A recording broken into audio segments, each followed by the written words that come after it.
ലോകകപ്പിൽ ന്യൂസിലാൻഡിനെ തകർത്ത് ഈജിപ്ത്. ഒന്നിനെതിരെ 3 ഗോളുകൾക്കാണ് ഈജിപ്ത് ജയിച്ചത്. കളിയിൽ ഈജിപ്തിന് തന്നെയായിരുന്നു മുൻതൂക്കം. അവരുടെ ആധിപത്യത്തിന് മുന്നിൽ ന്യൂസിലാൻഡ് ചൂളിപ്പോയി. പക്ഷേ ഒരു കാര്യമുണ്ട്, കളിയിൽ ആദ്യം ഗോളടിച്ചത് ന്യൂസിലാൻഡായിരുന്നു. അതാണ് അതിൻ്റെ വൈരുദ്ധ്യം. ന്യൂസിലാൻഡ് 15ാമത്തെ മിനിറ്റിൽ സുർമാനിലൂടെ ഗോളടിച്ചു. അങ്ങനെ അവർ 1-0 മുന്നിലായി. ആദ്യ പകുതിയിൽ ആ 1-0 മുൻതൂക്കത്തിൽ കളി അവസാനിച്ചത്. ന്യൂസിലാൻഡ് ആദ്യ പകുതിയിൽ 1-0 മുന്നിലായിരുന്നു.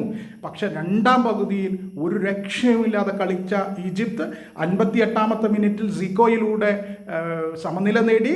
പിന്നീട് 9 മിനിറ്റിന് ശേഷം 67ാമത്തെ മിനിറ്റിൽ മുഹമ്മദ് സലാ, സൂപ്പർ താരം മുഹമ്മദ് സലാ, അവരുടെ ക്യാപ്റ്റൻ, ഈജിപ്തിൻ്റെ ക്യാപ്റ്റൻ, രണ്ടാമത്തെ ഗോൾ അടിച്ച് ന്യൂസിലാൻഡിന് മേൽ മുൻതൂക്കം നേടി. 67ാമത്തെ മിനിറ്റിലായിരുന്നു അത്.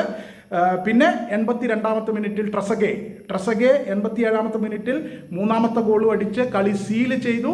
അങ്ങനെ 1-3 ഗോളുകൾക്ക് ഈജിപ്ത് ജയിച്ചിരിക്കുന്നു.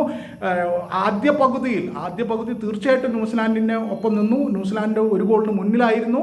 ഈജിപ്തിനെ അട്ടിമറിക്കുമോ ന്യൂസിലാൻഡ് എന്ന് വരെ തോന്നുന്ന നിലയിലേക്ക് പോയി.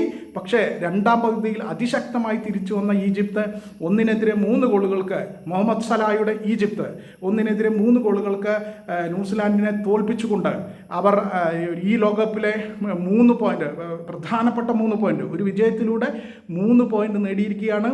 അത്യുജ്വലമായ കളിയായിരുന്നു ഈജിപ്തിൻ്റേത് എന്ന് പറയാതെ വയ്യ. ന്യൂസിലാൻഡ് രണ്ടാം പകുതിയിൽ എത്തിക്കുമ്പോഴേക്കും തളർന്നു പോയിരുന്നു. യഥാർത്ഥത്തിൽ ന്യൂസിലാൻഡ് മോശമായിട്ടല്ല കളിച്ചത്, പക്ഷെ തളർന്നു പോയിരുന്നു. ആ തളർച്ച അവർക്ക് വിജയം അവരുടെ കയ്യിൽ നിന്ന് അകറ്റി. ഈജിപ്തിൻ്റെ ഉജ്ജ്വലമായ കളി അവർക്ക് 3 പോയിന്റ് നേടിക്കൊടുത്തു.